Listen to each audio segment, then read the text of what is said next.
माझ्या मुलाच्या संसाराची भीक मागतो मी तुझ्याकडे. माझ्या सुनेच्या सुखाची याचना करतोय. मी सगळं सगळं सोडले. अचानक काय झालंय तुम्हाला? चूक झाली. मी सांगतोय ना, माझी चूक झाली. माझी चूक जर मी आधीच सुधारली असती ना, तर आज परिस्थिती वेगळी असती. आज आपलं घर वेगळं असतं. माझा अधिपती कदाचित शिकलेला असता. अक्षरा या घरात असते. दोघं सुखानं एकत्र नांदत असते. पण माझं सगळं चुकत गेलंय. मी मनात आडी धरली तुझ्या विरुद्ध. हट्टानं तुझ्याशी भांडत राहिलो. तुझा तिरस्कार करत राहिलो. माझं सगळं सगळं चुकत गेलंय. मी जबाबदार आहे सगळ्याला. सगळं माझं चुकत गेलंय. आणि माझ्यामुळं माझ्या मुलाच्या आयुष्याचं वाटोळ झालं. तो मला दुरावला. शिक्षणाला पारखा झाला. माझ्यामुळे सगळं घडलंय. मी एकटा जबाबदार आहे त्याला. मी तुला दोष देत नाही. सगळी चूक माझी आहे, माझी एकट्याची. मी ना त्याला हाताळू शकलो, ना तुला, ना परिस्थितीला हाताळू शकलो. आणि या सगळ्याची खूप मोठी किंमत मोजत आलोय मी. अजूनही मोजतोय. पण आता सगळं सहन करण्याच्या पलीकडे गेलंय. आता नाही. भुवनेश्वरी, मी खरंच तुझ्या समोर हात जोडतो. तू जिंकलीस, मी हारलो. हे फायनल. तुला जे हवं ते घे. तुला लग्न हवंय, लग्न घे. तुला माझ्या बायकोचं स्थान हवंय, ते घे. तुला समाजात मान हवंय, तो घे.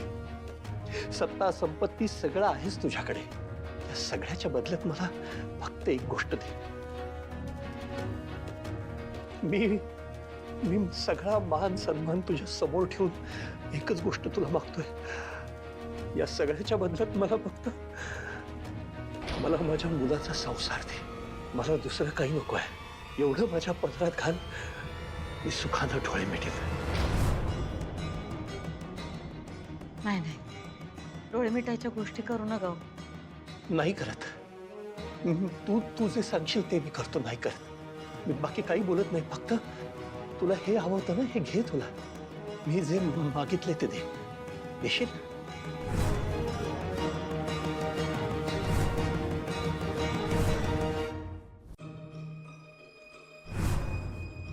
काय झालं? तू गप्प कायस? आयुष्यभर आम्ही या क्षणाची वाट बघत होतो. या घरात आलो तेव्हापासून आमचं एकच स्वप्न होतं.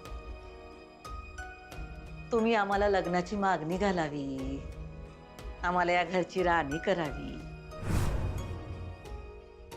आमचं हे स्वप्न आमचा हट्ट झाला.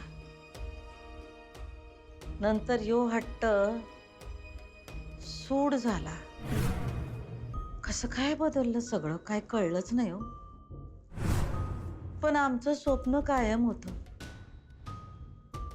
ते स्वप्न आम्ही मनातल्या मनात घोळवत राहायचो, कल्पना करायचो. तुम्ही आमच्या मोर गुडघं टेकाल, नाक घासाल आणि भीक मागाल, भुवनेश्वरी माझ्याशी लग्न कर.